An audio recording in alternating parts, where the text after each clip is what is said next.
सत्संगत जी प्रेम और सत्कार से कहना जी धन निरंकार जी। सत्संगत जी दास विनती कर रहा है, दास से त्रुटि हो जाए तो अपने घर के बालक समझकर क्षमा करिएगा। सत्संगत जी आखिरकार निराकार कौन है? भगवान विष्णु जी, भगवान कृष्ण जी या भगवान शिव जी? क्या आपके मन में भी कभी इस तरह के प्रश्न उठा ही होगा? यदि हाँ तो उत्तर जानना अति आवश्यक है। यह सवाल उठा है हमारे कमेंट में महात्मा जी ने किया है, जिनका सवाल तो बहुत छोटा रह गया। उन्हें यह भी पूछना चाहिए, इसमें और लिखा होना चाहिए कि माता शेरावाली, माता दुर्गे, पार्वती, सरस्वती, माँ लक्ष्मी, इंद्रदेव कौन है? स्वागत है सत्संगत जी। कुछ और नाम आगे भी जोड़े होते बहुत ही अच्छा होता। अपनी तरफ से कह देता हूँ, जो कुछ दिखता है सब निराकार है। जो निराकार है उसका आकार रूप नहीं। पेड़ पौधे एकता, जो पतंगे या मनुष्य या पशु पक्षी, पृथ्वी आकाश आदि सब कुछ निराकार है। यह आते कहाँ से हैं? निराकार में ऐसे कौन से बीज इसके अंदर पेड़ तोड़कर देखेंगे कि दिखता है पेड़, लेकिन जब उसे धरती में लगाते हैं तो निकल जाता है। पेड़ कहाँ से आया? निराकार में। एक जीव जब पैदा होता है, पैदा होने से पहले निराकार ही था, और पैदा हुआ तो वह आकार रख कर के आ गया। हर कोई निराकार ही निरंकार, और जिस निरंकार की बात कर रहे हैं वह निराकार है। एक सुप्रीम एनर्जी जो प्रत्येक साकार निराकार में से आकर ग्रहण होता है। निरंकार में ही हर किसी का वास्तविक रूप निराकार है। निरंकार जो सर्वत्र समान में व्याप्त है, जिसके विषय में स्वयं शिव साकार रूप में कहते हैं, हरि व्यापक सर्वत्र समान प्रेम से प्रकट ही होते हैं। जानकर नकारात जो कि वास्तव रूप हमारा निराकार, आप भी निराकार, बस यह सचा जो कि पंचभूतों में आया, पंचभूत में आया गया, शरीर रूप से प्रकट हो गया। वास्तव में हम निरंकार ही हैं। तो रही नकार जो ईश्वर की बात, जिनके बारे में बात कर रहे हैं, भगवान विष्णु, भगवान शिव, इनमें से कोई निराकार नहीं। यह सब निराकार है। बस एक बार यह निरंकार जिस साकार रूप में रखे जाते हैं वो आ जाते हैं। इसके वह आकृति, इसकी वह इमेज फिर कभी समाप्त नहीं होती। मेरी यह जो इमेज है ना भूल ले, यह शरीर समाप्त हो जाए परंतु ये इमेज समाप्त नहीं होती। सत्संगत जी, संसार में हजारों सालों से ईश्वर की महिमा और उनके अनेक रूपों की बात होती रही है। कोई भगवान शिव को सर्वश्रेष्ठ मानता है, तो कोई भगवान विष्णु को, तो कोई कृष्ण को भगवान जो कि सबसे अनमोल छवि मानता है। पर सवाल यह उठता है कि क्या सच क्या है? कृपया चकित होकर बताइए, मूर्तियाँ वास्तव में ईश्वर है या हमारे विश्वास और अंधविश्वास के रूप में? सतगुरु निरंकारी विचार हमें इस भ्रम से बाहर निकलकर एक सच्चा और अमर सत्य दिखाता है। वह है निराकार। निराकार का अर्थ है बिना कोई आकार या रूप वाला परमात्मा, जो न भौतिक है न किसी रूप से बंधा है। यह कहानी के माध्यम से समझते हैं। उसी सत्य की खोज के लिए एक कहानी चुना हूँ, जिसे आप देख करके आश्चर्यचकित रह जाएंगे। इसलिए इस वीडियो को पूरा देखिएगा। चैनल पर नए होंगे सब्सक्राइब जरूर से कर लीजिएगा।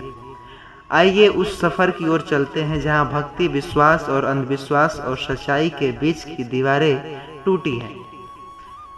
कहानी शुरू होता है गांव के एक छोटे से घर में रहने वाला राम प्रसाद, जो बचपन से भगवान शिव और विष्णु के भक्त थे। उनके दादा ने उन्हें बताया था कि भगवान शिव ही सब कुछ है। वहीं उनकी माँ कहती थी भगवान जो विष्णु, जो कृष्ण है, सबसे बड़े देवता है। राम प्रसाद की जिंदगी में भगवान की छवियां घर घर में थी, मंदिरों में भी थी। पूजे पाठ के दौरान बार बार जपती होती थी, पर उनके मन में सवाल भी उठते थे कि अगर भगवान शिव ही श्रेष्ठ हैं तो भगवान विष्णु और कृष्ण क्यों पूजे जाते हैं? क्या ये सब एक ईश्वर के अलग अलग रूप है या अलग अलग देवता? उनका मन उलझन में था। एक दिन गांव में एक निरंकारी सतगुरु बाबा का प्रवचन सुनने का मौका मिला। सतगुरु जी ने कहा, ईश्वर का कोई रूप नहीं, वह निराकार है, अर्थात न किसी आकार का न किसी रंग का, जो सब में है और फिर भी किसी में नहीं बंधा है, वह निराकार है। राम प्रसाद ने पूछा, पर भगवान शिव, विष्णु, कृष्ण की मूर्ति और कथाएं क्या है? वे सब झूठ है क्या? सतगुरु ने समझाया कि वो मूर्तियां, कथाएं वे हमारी सीमित समझ के लिए बनाया गया है ताकि मन उनका ध्यान कर सके, लेकिन असली ईश्वर वह अनंत है, वह निराकार है। उस निराकार का नाम ही निरंकार है।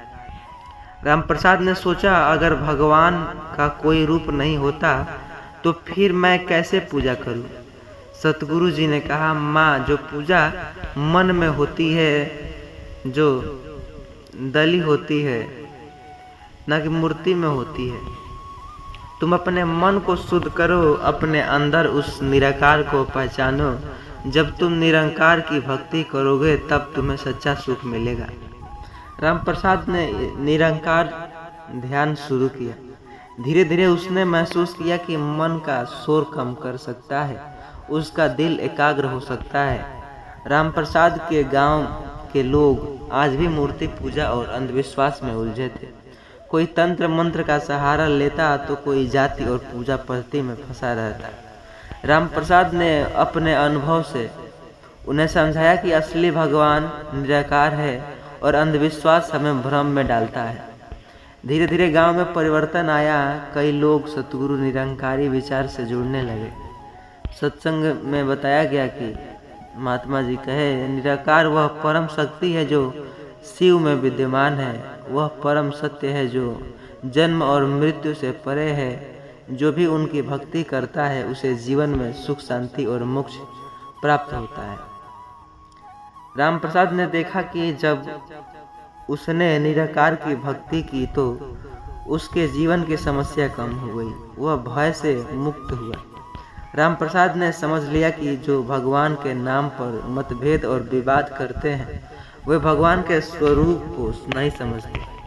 भगवान विष्णु, शिव, कृष्ण आदि हमारे मनुष्यों के बनाए हुए रूप हैं, लेकिन असली ईश्वर वह निराकार है जो रूपों में परे है। सच्चा भक्ति वही जो मन, आत्मा और दिल से निराकार परमात्मा को समर्पित करता है। कहानी से हमें यह सीख मिलती है कि ईश्वर असली स्वरूप निराकार है, न कि कोई विशेष देवता या मूर्ति। सतगुरु निरंकार विचार हमें अंधविश्वास और भ्रम से बाहर निकालकर एक सच्चे और सात्विक जो कि सत्य की ओर ले जाते हैं। तो आइए हम अपने मन को शुद्ध करें और निराकार परमेश्वर की भक्ति को जुड़े रहने के लिए इस चैनल को सब्सक्राइब करें ताकि अच्छे प्रकार के वीडियोस भी आपको मिलते रहे। साथ संगत जी, दर्शक जो कि उलझन से मुक्त हो जाएंगे, कहानी इस तरह मिलेगी जैसे आप समझ पाएंगे। इस चैनल को इस तरह के वीडियोस अक्सर किसी चैनल पर नहीं मिलते हैं। तो साथ संगत जी, आशा करता हूँ चैनल को सब्सक्राइब कर लिए होंगे और इस वीडियो को लाइक भी कर लिए होंगे। साथ संगत जी, इस वीडियो को सभी महात्मा के साथ शेयर कीजिएगा ताकि वे भी समझ सके। साथ संगत जी, भारतवर्ष में व्रत और त्योहार केवल रीति रिवाज नहीं बल्कि ये आत्मा के उत्थान के साधन मानते जाते हैं।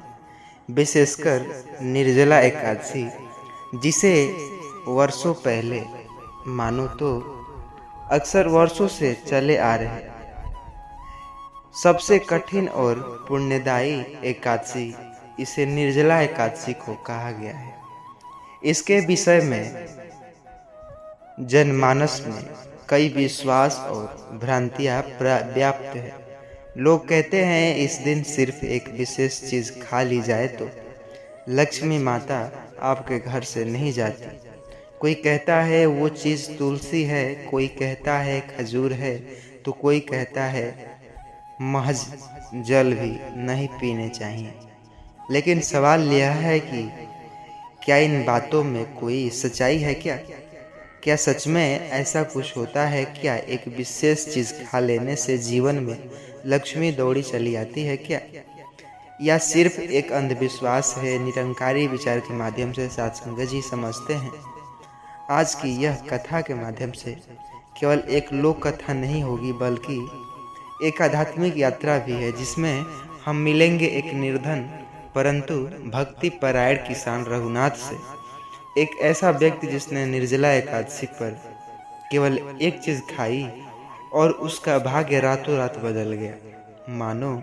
लेकिन यह बदलाव भौतिक नहीं, आध्यात्मिक था।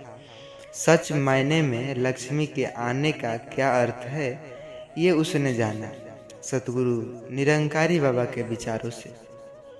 बिना देरी किए चैनल पर नए होंगे सब्सक्राइब करिएगा और इस वीडियो को अंत तक जरूर देखिएगा, क्योंकि आधा अधूरा ज्ञान विनाश का कारण बनता है। कहानी शुरू होता है उत्तर प्रदेश के बलिया जिले में एक छोटा सा गांव था, नावनगर। वहाँ सबसे निर्धन किसान था रघुनाथ। उसकी जमीन बंजर थी, घर की छत टपकती थी और दिन का खाना मिले तो रात की चिंता सताती थी। लेकिन एक चीज उसमें अद्भुत थी, उसकी श्रद्धा। रघुनाथ का विश्वास था कि कोई तो शक्ति है जो सब देख रही है। वह सतगुरु निरंकारी मिशन के सत्संग में कई बार गया था और वहां से उसने जो एक बात सीखी थी वो थी, जिसे तू अपनी किस्मत समझता है वो तेरा कर्म और भाव बदल सकता है। सतगुरु का ज्ञान। रघुनाथ ने यह बात जीवन का हिस्सा बना ली थी, लेकिन उसकी पत्नी चंपा हमेशा ताना देती, तुम्हारे सतगुरु ने क्या बदल दिया? घर में न अनाज है, न छत है, न पैसा। रघुनाथ शांत रहता और कहता, सतगुरु ने मुझे दृष्टि दी है, अब मैं हर हाल में शांत रहना सीख गया हूँ। निर्जला एकादशी का शुरुआत होता है 2025 में। निर्जला एकादशी 6 जून को पड़ी है। पूरे गांव में तैयारियां जोरों से चल रही है। सब लोग बोल रहे हैं इस बार सिर्फ तुलसी पत्ती खा लो तो लक्ष्मी दौड़ी चली आएंगी। कुछ ने कहा अगर सुबह उठकर सिर्फ खजूर खा लिया तो जल नहीं पिया तो करोड़पति बन जाओगे। तमाम की बातें। रघुनाथ ने यह सब सुनकर मन में सोचा, क्या सच में ऐसा होता है? क्या लक्ष्मी इतनी सस्ती हो गई है कि वो सीधा सतगुरु बाबा की बाड़ी पढ़ने बैठे? उसमें लिखा था, लक्ष्मी कोई बाहरी धन नहीं, वह अंतर की तृप्ति है। जब आत्मा को परमात्मा की पहचान होती है तब असली लक्ष्मी मिलती है। रघुनाथ ने संकल्प लिया, मैं इस निर्जला एकादशी पर ना सिर्फ जल नहीं पीऊंगा बल्कि सिर्फ स्मरण करूंगा। एकादशी की रात रघुनाथ नींद में था। अचानक एक अद्भुत सपना आया। एक बूढ़ी गाय उसके घर के आंगन में आई और कहने लगी, रघुनाथ तू निर्धन नहीं, तू सबसे अमीर है, क्योंकि तुझे आत्मज्ञान मिला है। कल सुबह उठकर वो चीज़ खा लो, सतगुरु की ने दी थी। वह चौंककर उठा और देखा कुएं के पास एक टूटी हाड़ी में थोड़ा सा सूखा प्रसन्न जो सत्संग प्रसाद रखा हुआ था, वो वहीं प्रसाद उठाकर खा गया। उस दिन के बाद जैसे उसका जीवन बदलने लगा, गांव के लोग चकित रह गए। बोले कि अभी तो निर्जला एकादशी का सभी का समापन भी नहीं हुआ कि तुम्हारा चमत्कार शुरू हो गया। उसकी बंजर जमीन पर जो फूटी कौड़ी भी नहीं मिलती, अब उसमें से कमीनी होने लगी। उसी हफ्ते उसके खेत के पास एक पुराना कुआं खुदाई सरकार के द्वारा, जिससे मीठा जल निकलने लगा। लोग कहने लगे ये सतगुरु का चमत्कार है। गांव में लोग तुलसी या खजूर खाकर लक्ष्मी के इंतजार में थे, तो वो आश्चर्यचकित थे कि रघुनाथ को ऐसा क्या मिल गया। एक दिन गांव में निरंकारी सत्संग का आयोजन था, सत्संग हो रहा था। वहां रघुनाथ भी पहुंचा। उसने सबके सामने अपने अनुभव बताया। तब एक महात्मा ने स्पष्ट किया, लक्ष्मी दौड़ी चली आती है। इसका अर्थ है जीवन में तृप्त, संतोष और कृपा का भाव।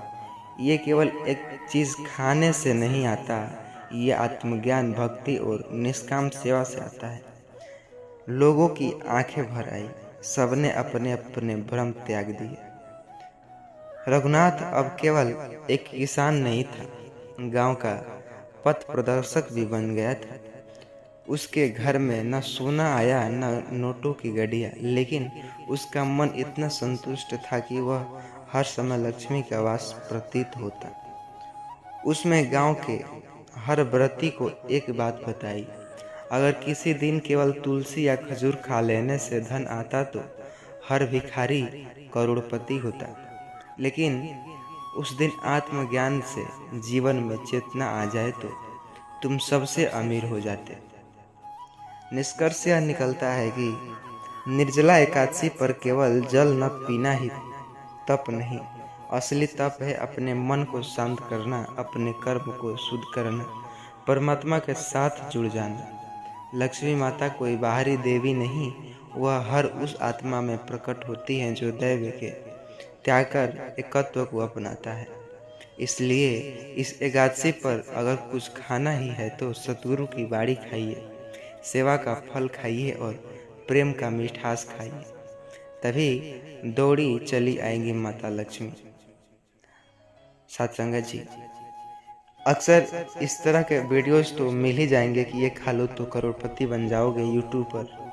अक्सर लोग उन्हीं के वीडियोस भी देखते हैं, लेकिन उनको ये ज़रूर शेयर करिएगा जो ये वीडियोस देखते हैं अपने मित्रों के पास, अपने फैमिली रिश्तेदारों के पास, ताकि वो उन झांसे में ना आए कि ये चीज़ खा लेने से आप करोड़पति बन जाएंगे। तो सत्संगत जी, विनती है आपसे, चैनल पर नए होंगे सब्सक्राइब जरूर से करिएगा और इस वीडियो को लाइक करिएगा और उन सभी मित्रों के साथ ज़रूर शेयर कीजिएगा। आपका एक शेयर से किसी की किस्मत बदल सकती है, न कि बाहरी आडंबरों में जो अंधविश्वासों में उलझे रहे उनसे मुक्ति पा सके। सत्संगत जी।